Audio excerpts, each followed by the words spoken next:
Hello friends, a very warm welcome to Ansarkari on General Studies Paper 2. Here again we're going to pick up critical questions, raising the level and bar and trying to understand what more we can do in the limited time with these answers and try to have a kind of a very positive brainstorming. You can make your own notes, you can understand, you can go through again and again, and definitely you can improve your understanding. The question says the size of the cabinet should be as big as governmental work, justifies and as big as the prime minister can manage as a team. How far this efficacy of government then inversely related to the size of the cabinet? So very smart question, hidden in the words, trying to bring a superficial understanding of the concept and government formation and government working and also the real working. दोनों को क्या कर रहा है? Question is trying to make you confuse. So Article 75 of the Constitution contains the provision of the size of Council of Ministers at 15% of the size of Lok Sabha to maintain the proportional balance between efficacy of work ensuring good governance. तो मार दिया हमने, direct बोल दिया और हमने उसका वही बता दिया. तो इनवर्स रिलेशन क्या है? Physical strength of the cabinet if large, low efficacy due to fall in marginal productivity. Inverse relation falls large cabinet. तो यानी कि मतलब कि गजब तरीके से हमने इकोनॉमिक कॉन्सेप्ट के हिसाब से पूरा बता के एकदम खत्म कर दिया. तो ठीक किया, लेकिन साथ में आप ये भी लिखते, साथ में आप जब इनवर्स रिलेशन और फॉल कह रहे हो, जैसे मैंने एग्जांपल देने की बात की, तो आप लिख देते कि भाई नेहरू एंड ईरा, इंदिरा गांधी टाइम्स, ऐसे करके आप थोड़ा सा लिख दो तो क्या होगा, ये इकोनॉमिक्स नहीं रह जाएगा, पॉलिटी बच जाएगा. Large size of cabinet can cause duplication of work and overlap creating confusion and delays. तो एग्जांपल आप बताते कि कैसे in pre liberalization era there were large number of, मतलब ऐसे लिखते सिर्फ pre liberalization era, number of departments more but still less efficiency, ऐसा करके आप बोल सकते हैं. मोर विजिबल ड्यूरिंग 1970s, आपने बिल्कुल कहा. किचन कैबिनेट आपने बता दिया. Mismatch in meeting hours devoted and the outcomes. Fiscal cost will increase as the size of cabinet expands. Stable cost and power efficiency of the government is decided by other factors also. Very good. I like digitalization. आप लाते हैं कि कैसे 21st century में multitasking, 21st century में कैसे aspirations जो people की हैं वो डेवलपिंग को डेवलप कंट्री बनाने के लिए डिजिटाइजेशन है, पीएम गति शक्ति है, प्रगति है और complete pending files in 2 months on board. ये बहुत अच्छे एग्जांपल्स है ये. लेकिन इससे पहले बस आप इतना बता देते जो आपने यहाँ बताया भी और ऊपर भी बताया, तो कोई खास इसमें चेंज मैं कहूंगा नहीं, लेकिन आप कहीं ना कहीं ये बताइए कि क्यों नहीं है ज्यादा लोगों की जरूरत. क्योंकि जो एक्सपर्टीज और जो एफिशिएंट पर्सन है वो मल्टीटास्कर है बेसिकली आज की डेट में. वो जी। मल्टीटास्कर है और मल्टीटास्किंग ही आपको आगे बढ़ा रही है. समझे आप? तो ये आपने ठीक लिखा और फ्लो में है आंसर और पॉजिटिव पॉइंट्स हैं. लेकिन क्योंकि ये बात कर रहा है पॉलिटी की, जनरल स्टडीज पेपर 2 की, तो जुडिशरी ने कभी कुछ बोला हो, आप पहुंच गए हैं भैया पीआईएल लेकर और उसके बाद जुडिशरी बोल रही हो भैया मेरा तो कोई इससे लेना देना नहीं है. या फिर कभी बात हुई हो कि कैसे बात हुई है कैसे पॉलिटिकल पार्टी और या फिर जो पॉलिटिकल लीडर है वो अपनी कोटरी को और अपने फैक्शन को जस्टिफाई करने के लिए हर एक को मंत्री बना देगा ऐसे. तो वो जो इलेक्टोरल पॉलिटिक्स का जो कंपल्शन है और जो आपके लालच है, जो ग्रेटिफिकेशन है, जो पब्लिक लाइफ की इमोरालिटी है, उसको भी ये कट करता है. जी। आपकी मजबूरी है कि सारे अपोजिशन लीडर वरना कूद के पार्टी में ही आ गए. हम्म। सभी को पोस्ट का लालच आप दे सकते हो, फिर आप क्या करोगे? तो वो एंगल हमें लाना पड़ेगा. बाकी I think this is perfect. We can move on please. National Human Rights Commission in India can be the most effective when it takes tasks adequately supported by other mechanisms, ensure accountability of the government. Assess the role of NHRC as an effective complement to judiciary and other institutions in promoting and protecting human rights standard. बहुत बढ़िया question है. Toothless institution है, निरीह प्राणी है, सिर्फ बोल सकता है लेकिन बोलने के बाद उसको कोई सुनने वाला नहीं है क्योंकि आपाधापी ज्यादा है. नंगे पैर है ये एनएचआरसी, बाकी सबने बूट पहने हुए हैं. एनएचआरसी को कुचला जाता है, एनएचआरसी अपना कराहता रहता है, बोलता रहता है. डीसी को, एसपी को, चीफ सेक्रेटरी को भी बुलाएगा, पब्लिक शेमिंग भी होगी, लेकिन उनको फर्क ही नहीं पड़ रहा है क्योंकि सिविल कोर्ट की पावर्स ही इतनी वो नहीं है सिविल कोर्ट की तरह. लेकिन अगर एनएचआरसी ने कुछ बोला और जुडिशरी ने उसको उठाया और फिर उसको आगे परस्यू किया गया और सरकार पे प्रेशर आके काम हुआ, तो देश का रवैया, देश का जो पिक्चर है वो बदल जाएगी. तो ये एनएचआरसी बहुत इंपॉर्टेंट है. सारे स्टेट्स के अंदर एसएचआरसी भी नहीं है. बिल्कुल है, डिग्निफाइड लाइफ है. बिल्कुल सही बात है. कॉन्स्टिट्यूशनल राइट्स को प्रोटेक्ट करता है बेसिकली. खासकर यहाँ पे आप लिखते जो आपने लिखा, यहाँ पे आनी चाहिए थी बैकवर्ड एंड मार्जिनलाइज्ड। वो मार्जिनलाइज का मसीहा है, आप लिख देते, messiahs of downtrodden, inverted commas, खत्म, as said by Palkhi, sorry, Nani पालकी वाला, या फिर आप जी। फाइलियस नैरिमन, या फिर आप लिखते बी आर अम्बेडकर, कौन रोक रहा है? हम्म, बताइए।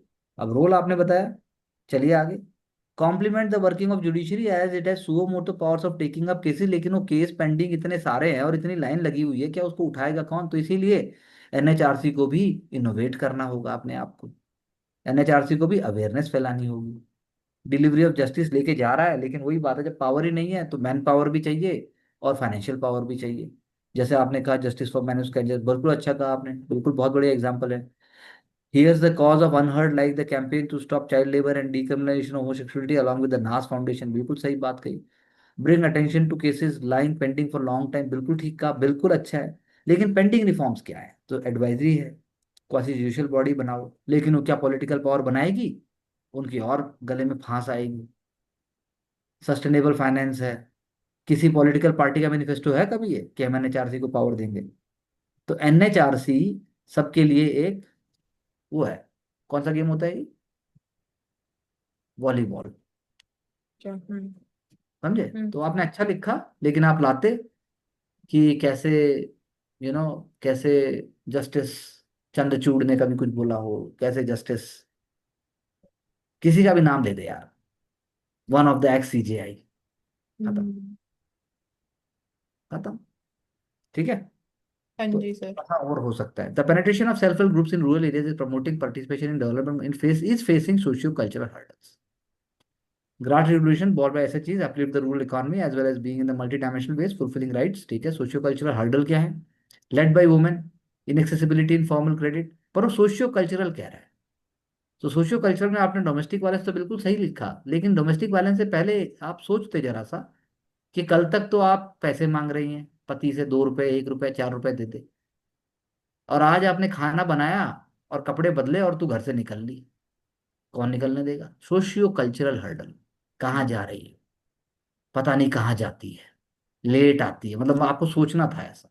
और आपको हाँ। फिर एक वर्ड लिखना था कि वो सोशियो कल्चरल बैरियर में पैट्रियार्की से लेकर, सेफ्टी से लेकर, accessibility of, you know accessibility of, cycle चलाना और गाड़ी चलाने तक की बात है, कहाँ आती है? आज भी आप सड़क पे गाड़ी लेके निकलते हो तो लोग कहते हैं अरे आई ओ भाई, हम्म, लेडी चला रही है, ठोक देगी। सो सोशियो कल्चरल बैरियर, क्या पढ़ी लिखी है, डिजिटली लिटरेट है, वो जो पूरा एक तरीके का तंत्र जो अगेंस्ट है उसको लेके आना। अच्छा लिखा, लेकिन बात बिल्कुल सही की, बिल्कुल सही की, सेफ्टी ले आए आप, ट्रैप भी ले आए, हाउस होल्ड चोर वाला ले आए, बिल्कुल सब ले आए, बहुत बढ़िया ले आए, शेकल भी आपने तोड़े, गोइंग डिजिटल। तो इसमें आप लाते क्या? केंद्र से किसी राज्य सरकार ने कोई कानून बनाया, आप लिखते Andhra Pradesh government, Tamil Nadu government took steps, Gujarat government ने स्टेप लिए, जैसे आप जो है आपका, यू नो जैसे आपने कशिश एसएचजी की बात की, स्फूर्ति की बात की, तो यानी बहुत अच्छा आपने किया, लेकिन वो सोशियो कल्चरल हर्डल को बोल रहा है, आपने वो भी लिख दिया और आपने हर्डल तोड़ भी दिया। ये सब 7 से 8 मिनट में 10 नंबर में, 12 मिनट के अंदर 15 नंबर में हो जाना चाहिए। अगर ये हो रहा है, वल्ला, चलिए आगे। Do government scheme for uplifting vulnerable and backward communities by protecting required social resources for them lead to their exclusion in establishing business in urban economy. Urban economy कि कैमेलिया में रहने को देंगे क्या? बिजनेस तो बना लिए हैं, समझे? या फिर पॉश एरिया में कौन रहने दे? अर्बन इकोनॉमी की बात, यानी उसके अपने शैकल है। रोटरी क्लब के मेंबर बन सकते हैं क्या? फिकी में कौन उनको बिठा रहा है? तो इसलिए दलित चैम्बर ऑफ कॉमर्स बनाया किसी ने, हम्म, अपना ही स्टैब्लिश किया, लेकिन ई कॉमर्स इस उसको तोड़ रहा है बेसिकली, अब आज की डेट में तो, क्योंकि उसमें जात पात का कोई लेना देना ही नहीं है, कबीर के शब्दों में कहा जाए तो यानी सोशल रिसोर्सेज सरकार दे रही है, लेकिन एक्सक्लूजन नहीं हो रहा है, हम एक्सक्लूजन को तोड़ रहे हैं। सरकार ने स्टैंड अप इंडिया, मेकअप, वो जो स्टैंड अप इंडिया और मेक इन इंडिया, और उसके बाद एससी एसटी को जो दिया और फीमेल को जो आगे बढ़ाया, वो वाली बात है। तो उसमें आप लेके आओ, डीपीएसपी लेके आओ आप यहाँ, आर्टिकल 16 तो है, डीपीएसपी आएगा यहाँ। डीपीएसपी के प्रोविजन आ जाएंगे। डीपीएसपी को तो सारे पेपर में फैला दो, जी। क्योंकि पेपर टू है, ये मजबूरी है। क्वेश्चन पेपर टू जैसे नहीं है, आंसर लेकिन पेपर टू जैसे लिखने हैं। ये मत सोचो हम्म। कि आंसर जैसे भी लिख दोगे नंबर आ जाएंगे, नहीं आएंगे। वो जीएस टू में पूछा है, हाँ। मजबूरी है उसकी, क्या करेगा। अब सीधा तो बोलेगा नहीं। बोलो जरा फंडामेंटल राइट्स, तो तुम जैसे सारे आर्टिकल, सारे कोर्ट और वो सारे जितने भी वो केस है सब लिख देंगे बंदे। तो कैसे पूछेगा वो, ऐसे ही पूछेगा, फिर वो क्या कर सकता है। हाँ। लिखना वही है, लेकिन उसको इसके साथ वो करना है। बात वही है ना, टमाटर, बच्चा जो है टमाटर नहीं खाएगा, लेकिन बर्गर खा लेगा। हाँ। आलू खा लेगा, बर्गर बर्गर दे दो खा लेगा, वैसे ना हम्म। खाए। है हाँ। तो एक्सपीरियंस कर रहा हूँ ना, मगर गजब हो गया, आंवला पूरी जिंदगी में कोई ना खाए। मैंने एक दिन आंवले की काट के चटनी बना दी, हम्म। और उसके अंदर और दो चार चीजें डाल के, तो wow very tasty very tangy. मैंने कहा हाँ मेयोनीज है ये, खाओ खाओ। तो क्या करा जाएगा, जी। कोई इलाज। तो इसीलिए आर्टिकल लेके आना पड़ेगा, ट्रिब्यूनल ने हम्म। कुछ बोला वो लेके आना पड़ेगा। उसके बाद और ये मत बोलिए कि मतलब वनरेबल सेक्शन की जैसे बात हो रही है, तो आप जो है वही जुडिशरी वाली बात वो उतना सा है। तो pull up backward community to make them resilient to face urban economies competition. PM Awas Yojana ने पक्का घर दिया, बिल्कुल सही बात है, क्लीन वाटर दिया, लेकिन उससे पहले आपने उनको ट्रेनिंग दी, उनको पहले एक्सेस दिया। जो ट्रेनिंग है इकोनॉमी को, मतलब अपना बिजनेस सेटअप करने के लिए, खासकर इस्टेब्लिश्ड उसमें, जैसे कानपुर लेदर के लिए जाना जाता है, जी। ठीक है, मुरादाबाद में ब्रासवेयर हो गया, उसका ही बड़ा बिजनेस होगा, कहीं कारपेट का होगा, कहीं पर जो है चश्मे का होगा, चश्मे जो मतलब होते हैं, कहीं पर जो है सिर्फ कॉटन का होगा, कहीं पर इवन ये जो बाल हैं, hmm. India is the largest exporter of hairs, लेकिन उसमें भी जी। हम मार्जिनलाइज्ड हो गए हैं, क्योंकि हमारे पास ऑर्गेनाइज नहीं है कुछ भी, और हमारे हम्म। कॉम्पिटिटर हो गए हैं उसमें, हम ऑर्गेनाइज तरीके से नहीं, तो स्मगलिंग होती है, चाइना वो इसमें, उसमें भी चाइना हमें पछाड़ रहा है। अगर हम जी। ठीक से करें, उसका क्वालिटी स्टैंडर्ड बनाएं बालों का, तो सारे विग, सारे ब्रश, सब कुछ हमारे बालों से बनेगा। तो इंडिया भाई बाल कहाँ होंगे, जहाँ कहाँ पॉपुलेशन ज्यादा। पॉपुलेशन होगी, अब लोग ही नहीं है, बाल कहाँ से। हम्म। तो लेकिन उसके बाद भी म्यांमार हमारा कॉम्पिटिटर है, तो जो ट्रांजिट जोन से सारी चीजें जाना हमारा ही है। हाँ तो जी। सरकार क्या टैक्स उस पे जीएसटी लगा रही है, एक्सपोर्ट क्या हो रहा है, क्या वो सिस्टमेटाइज्ड है, तो आप ऐसा कुछ लाइए। फूड जी। Security through PDS shop business नहीं है, लेकिन ठीक है। ये स्ट्रीट वेंडर्स का जैसे आएगा, कैसे बड़ा, कैसे अर्बन इकोनॉमी का मतलब क्या होती है, अर्बन इकोनॉमी क्या ट्रांसपोर्ट बिजनेस उनका है, हम्म। क्या उनका टैक्सी बिजनेस हो सकता है, क्या टैक्सी वो चल रही है उनकी तो लोग छुआछूत बना रहे हैं, या फिर क्या उनके पास क्या ढाबे का बिजनेस चल रहा है। जैसे अभी कावड़ का टाइम है मान लीजिए नॉर्थ इंडिया में, तो बोलते हैं केएफसी बंद हो, वेजिटेबल ही सब कुछ चलेगा, ये होगा, तो ये नहीं, आपको थोड़ा स्मार्ट लेके आना पड़ेगा। तो पॉजिटिव एक्सटर्नलिटीज बिल्कुल है, वन राशन वन आधार, और पीएम मातृ Vandana Yojana, mid day meal scheme. उसके अलावा स्टार्टअप है, startup India, stand up India, make in India, जी। तो फिर मुद्रा लोन। तो मुद्रा लोन भी इकोनॉमिक जस्टिस दे रहा है एज पर प्रिएम्बल, और एज पर डीपीएसपी में है ना, इकोनॉमिक डिस्ट्रीब्यूशन। तो तब तो नंबर आएंगे। हाँ जी। चलिए आगे। An athlete participates in Olympic for personal triumph and national glory. Victors are showered with cash incentive by various agencies on their return. Merit क्या है, टैलेंट हंट का, और उस and its cultivation as against the rational of reward mechanism as encouragement. तो भारत तो चाहता ही है, victory of an athlete is symbolic of soft power of a country that is crucial. बहुत अच्छी बिल्डिंग की आपने, अट्रैक्ट ग्लोबल टैलेंट, बिल्कुल सही बात है। मेरिट क्या है, स्टेट स्पॉन्सर्ड टैलेंट हट का रॉन्ग रॉन्ग प्रोसेस है, रिमार्केबल रिजल्ट्स है, बैकवर्ड सेक्शन के लिए है, a short prerequisite school, hockey Indian hockey medal, बिल्कुल सही बात है, फैसिलिटेटिव, बहुत बढ़िया लिखा। For example talent Olympic podium policies player lead to regional imbalance due to states description as more athletes come from north state like. नहीं नहीं नहीं, रीजनल imbalance क्यों है भाई। अब हरियाणा का आदमी कहता है मैं लड़ूंगा, वो लड़ रहा है, बाकी स्टेट ने कहाँ रोका है किसी को। कल्चर है ये कल्चर है यहाँ की लड़की। और फिर वही बात है कि मुझे कहना नहीं चाहिए, किसी भी स्टेट का मतलब लड़का, आप मतलब बिहार नॉर्थ ईस्ट, सब लड़के वहाँ महान होते हैं, लेकिन बॉक्सर तो लवलीना बोरगोहाई भी है, मैं तो उनसे मिला भी हूँ। लेकिन जो बात हमारे यहाँ की बॉक्सर हरियाणा की और जो रेसलर की है, क्या सब हाँ। उनके बराबर। नहीं। फिर तो कल्चर, वो कल्चर है, वो खून में है, वो ट्रेट है, तो प्लस है। यानी आपको यहाँ लिखना चाहिए था हरियाणा की जो स्पोर्ट्स पॉलिसी है वो पूरे स्टेट की नेशनल पॉलिसी होनी चाहिए। हम्म। उल्टा है, बल्कि हरियाणा ने उसको पॉजिटिव पैसा तो लगाया कम से कम। जी। फेयर तरीके से आपने वर्ल्ड क्लास एथलीट तो तैयार किया। अब रेशनल रिवॉर्ड मैकेनिज्म क्या है कि फिजिकल सिक्योरिटी प्लेयर्स की है, क्योंकि प्लेयर्स के पास कोई ऑप्शन नहीं है जॉब का इंडिया में। इंडिया में ऐसा कल्चर नहीं है। यहाँ तो एशियन ओलंपिक बोल रहा हूँ मैं, एशियन चैंपियन भी जो है ना आपको कार ड्राइवर चलता मिल जाएगा। हम्म। यानी उनके पास मिडिल क्लास वाला वो नहीं है। वो फिर बड़ा अफसोस की बात है, उनका टैलेंट आम दुनिया की रेस में फिर उन्हें पीछे बैठना पड़ता है। यानी हो आप वर्ल्ड चैंपियन मान लो और बन गए आप क्लर्क, जी। तो सेक्शन ऑफिसर भी उनको, ए विनोद इधर आओ यार जरा। अब विनोद तो नेशनल, विनोद की गरिमा सोचो ना। जब विनोद हाँ। ने पे फाइट किया था तो उसकी गरिमा को वो कहाँ मिला, तो वो आपको लाना पड़ेगा। वो यहाँ पे पुलेला गोपीचंद के जो दुख हैं उनको लाना पड़ेगा। Hmm. Idealist PY people confidence into private partnership for aid source for consistent flow of income. मुश्किल, लेकिन ठीक बात है। बात आपने सही कही, लेकिन अब हो रहा है। अब हो रहा है, भारत गरीबी से ऊपर उठ रहा है तो लोग टेनिस, कुछ भी गेम खेलने के बाद नौकरी ना भी मिले तो अपना कुछ ना कुछ कर रहे हैं। स्टार्टअप कर लिया, किसी ने कॉफी की शॉप खोल ली, किसी ने, मतलब अब है। लेकिन आज से 20 साल पहले ऐसा नहीं था सर। आपको बोला तो अच्छा लिखा। चलिए आगे। मंत्री का मंत्री मतलब भारतीय संविधान में मंत्रिमंडल का आकार अनुच्छेद 74 मंत्री में वर्णन मिलता है। उत्तरदायी है, प्रधानमंत्री अध्यक्षता करता है, अधिकतम 15%। तो ये तो साला आंसर क्वेश्चन है, ये तो भाई आंसर कहाँ है। चलिए आगे। सरकार की जवाबदेही सुनिश्चित करने मानव संरक्षण एनएचआरसी को अधिनियम 1993 के तहत एक वैधानिक निकाय, बिल्कुल सही बात है। कार्यों की पारदर्शिता, जवाबदेही, जांच और निरीक्षण, बिल्कुल सही बात है। एनएचआरसी की अध्यक्षता हाई कोर्ट के सेवानिवृत्त जज, सुप्रीम कोर्ट के भी तो होते हैं। एनएचआरसी चेयरमैन तो सुप्रीम कोर्ट का होता है मेरे हिसाब से। सुप्रीम कोर्ट के होते हैं सर। जनता में जागरूकता लाना है, पीआईएल हो गया। न्यायपालिका के निर्णय, एनजीओ।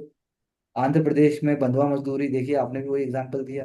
एनएचआरसी की प्रभावशालीता, सरकार द्वारा प्रदान शक्तियों को तथा अन्य संस्थानों, अच्छा लिखा है, लेकिन ऊपर जो हमने पॉइंट बोले उनको लेके आइए। चलिए आगे। सेल्फ हेल्प ग्रुप समूहों की पहुंच ग्रामीण क्षेत्रों जनजातीय समूह तक होना समावेशी विकास और ग्रामीण उद्योगों के सशक्तिकरण को दर्शाता है। भारत विकासशील देश से विकसित देश बन सकता है, किंतु उसमें कुछ सामाजिक सांस्कृतिक बाधाएं भी हैं। क्या है? निरक्षरता, बहुत अच्छा, देखो बहुत अच्छा पॉइंट लिखा। मिजोरम में 54 वर्षीय महिला द्वारा प्रत्येक बार नाम लिखना। जातिगत, ये आंसर आपने बहुत बढ़िया लिखा है। लैंगिक असमानता 50% से ऊपर स्कोर आएगा इसमें।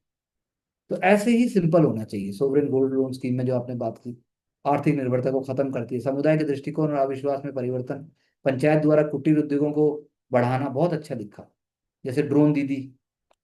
सामाजिक पूंजी का निर्माण, बहुत अच्छा लिखा। ये आपने सही लिखा, बाकी तो क्या कहें। चलिए आगे। ये क्वेश्चन क्या था, हाँ, क्या कमजोर और पिछड़े समुदाय, तो वही वाली बात है कि क्या वो अर्बन इकोनॉमी में हो पाएंगे वो। भारत 60% जनसंख्या ग्रामीण क्षेत्रों में है। कमजोर और पिछड़े समुदाय, सामाजिक न्याय जरूरी है, समानता जरूरी है, तो मनरेगा, हर घर, तो ये कहाँ से आ गया। आंसर था कि वो कैसे वहां आएगा, तो ये आपने गलत इसको दिशा में ले गए, तो ये कुछ नहीं कह सकते इसको हम। चलिए आगे। ये सभी योजनाएं बहिष्कृत नहीं करते। ग्रामीण, ग्रामीण से अर्बन में लाना है, आप तो ग्रामीण में ही रह गए। अर्बन का है क्वेश्चन, तो अर्बन बोल रहा है ना। खिलाड़ियों में भी देख लेते हैं। प्रतिभाशाली विजेता और खिलाड़ी, नगद प्रोत्साहन देना, तो यानी स्ट्रक्चर भी होना चाहिए जैसे हमने इंग्लिश में देखा, और फैक्ट भी होने चाहिए। नगद प्रोत्साहन, व्यक्तिगत लाभ। चलिए चलिए आगे चलिए। गौरव और विख्यात प्राप्त होते, राज्य प्रतियोगित प्रतिभा की खोज, पोषण, राज्यों के बीच में सकारात्मक प्रतियोगिता दर्शाता है। सभी राज्यों द्वारा भिन्न भिन्न खेलों में विशेष स्थान प्राप्त करना, हॉकी, उड़ीसा, हरियाणा बॉक्सिंग, तमिलनाडु कबड्डी। राज्यों द्वारा तो मतलब यहाँ के एक दो पॉइंट वहां जा सकते हैं, लेकिन हम कह सकते हैं पहले वाला सेट हमारा ज्यादा अच्छा और ज्यादा मतलब ज्यादा सटीक है। इसको दिव्या जी ही बताएंगे कि है कि नहीं है। हाँ जी सर। स्ट्रक्चर है, फैक्ट्स भी है, और क्वेश्चन की डिमांड को पूरा करते हैं सर। तो ऐसा आप जोश में बोल रहे हो कि ऐसा सही में है? है सर, जो उसमें। ऐसा क्योंकि आपको याद होगा, अगर कोई हमारे वर्क प्रोफाइल में वापस जाए 2 साल पहले भी, तो सभी लोग हेल मोगेम्बो, मैं पीटी निकालूंगा की दावा दावा करते थे। और लोगों के मेरे पास I have the video, I have the video documentation of the people talking, I am the only one who want to crack it, I am asking भाई कैसे। तो उसके बाद भी कह रहे हैं तू ठंड रख, मैं निकाल रहा हूँ। तो आप क्या कहना चाह रहे हो, ठीक से बताइए 2 शब्दों में। कि सर पहले जो लिखते आ रहे हैं एक जी सर। स्ट्रक्चर्ड अप्रोच, और आज जो आपने देखा GS2 में, यस तो सर। आप कहाँ पाते हो, क्या हो सकता है मैक्सिमम? सर क्वेश्चंस को और ज्यादा अच्छे से समझा जा सकता है, कहीं क्वेश्चंस को समझने में गलती की थी तो उसे तो आपने की correct- थी ना, हाँ जी सर। लेकिन जो आंसर ऊपर थे मैं उनकी बात कर। सर जो ऊपर थे सर, उनमें जो पॉइंट्स आपने बताए सर उनको ऐड किया जा सकता है, बाकी सारे सर स्ट्रक्चर्स के अकॉर्डिंग चल रहे थे सर जो। तो आपके हिसाब से जो लिखा गया था वो कितने लोग लिख लेंगे, वो भी 30-40% के बीच में सर। 30-40% लिख लेंगे? तो हमें टॉप 10% में पहुंचने की कोशिश करनी चाहिए, तब हम 30-40 में पहुंचेंगे। तो यस। वही बात है कि ठीक है 30-40%, अगर 30% लोग भी ऐसा लिख सकते हैं, 40% तो मतलब ठीक है लिख सकते हैं, आई एग्री विद यू, क्योंकि लोग तो कोशिश कर ही रहे हैं। तो हमें उसको और और उसको खींचना है पीछे। तो उस इस बारे में मानसी क्या कहना चाहती है, हम ये जानना चाहेंगे। सो एक तो जैसे स्पोर्ट्स वाले में थोड़ा और रियलिस्टिक पिक्चर, पर जैसे क्वेश्चन ने वो 2 सब हेडिंग्स के उसमें पूछा था, उसके ठीक है, मेरिट्स थे तो स्ट्रक्चर में देखो कोई इशू नहीं है। फोकस किया सर।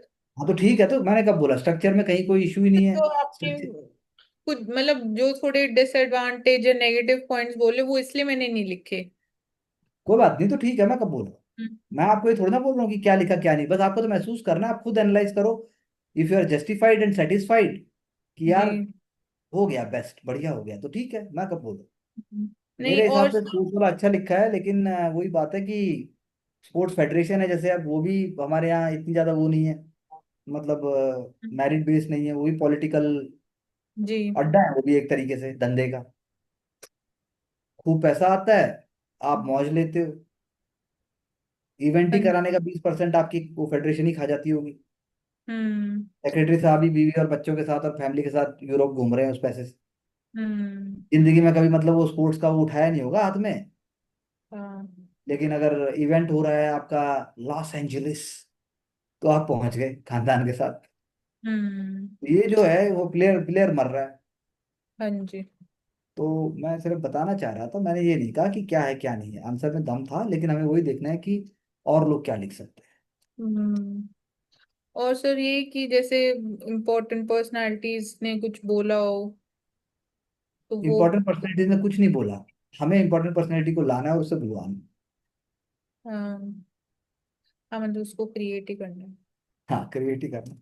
और थोड़ा हम्म, सा कोई कॉन्स्टिट्यूशनल है पेपर, तो हाँ कॉन्स्टिट्यूशनल बात, कॉन्स्टिट्यूशनल भाषा। हाँ क्योंकि जी। पेपर 2 में पूछ रहा है, जैसे अर्बन इकोनॉमी में भी पूछ रहा है, तो आप बोलो कि कैसे कैसे जो सिविल लिबर्टीज एक्ट था 1955 वाला, हम्म उसको सही तरीके से प्रमोट किया गया, उसको मिसयूज करने की बात आती है, at times, at times prone to be misuse, but it is a very important guardrail hmm for the backward section of society. जी। संविधान उनके लिए बड़ा इंपॉर्टेंट है ना। राहुल गांधी जी ने तो संविधान की किताब ही हाथ में लेके इतना कर दिया था। हम्म तो आप तो आप क्या कहती हैं फिर, लेट्स फाइंड आउट। सर ये कि मेजर उसको पॉलिटिकली ओरिएंटेड रखना है आर्टिकल्स और डीपीएसपीस के थ्रू, और इम्पोर्टेंट पर्सनालिटीज का कुछ वही कि मेंशन होना चाहिए, तो थोड़ा सा और सब्सटैंटिव हो जाएगा आंसर। मैंने बाकी सोच, उसको हाँ रियलिस्टिक ही रखना है सर, और जो क्वेश्चन की डिमांड है उससे ये अलाइन होना चाहिए। Yes I agree with you, will try to practise that and will try to be as relevant as simple. जैसे NHRC में हमने बात की, हम थोड़ा और हम्म सेंसिटिव होंगे। स्टेट स्टेट लेवल की भी बात हो सकती थी कि NHRC स्टेट लेवल के जो ह्यूमन राइट्स कमीशन है उनके साथ कोऑर्डिनेट करता है, लेकिन सारे स्टेट्स में इंफ्रास्ट्रक्चर और रिसोर्सेज ही नहीं है। हम्म तो बस अच्छा, आप अगर ऐसी कोई एक बात लिखते हैं तो आपका एक पर्सपेक्टिव जाता है कि एस्पिरेंट इज रेडी, हाँ जी।